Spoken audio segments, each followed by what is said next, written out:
সালাতে দোয়া কবুল হয়। সালাতে দোয়া কবুলের তিন জায়গা। একটা হচ্ছে তাকবীরে তাহরিমার পরে আমরা সানা পড়ি না, আমরা তো একটা পড়ি। আল্লাহর হাবিব সুন্নাহ এবং নফল নামাজে আরো পড়তেন সানা, ওই দোয়া কবুল হয়। দুই নম্বর জায়গা সালাতে সেজদায় পড়ে দোয়া করলে কবুল হয়। আকরাবু মা ইয়াকুনুল আবদু মির রাব্বিহি ওয়া হুয়া সাজিদ ফাকসিরু ফীহি দুআ।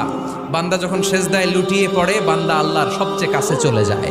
তা কিন্তু বিশ্বনবী বলে, সেজদাটা তোমার রবের কুদরতি পায়ের উপরে পড়েছে।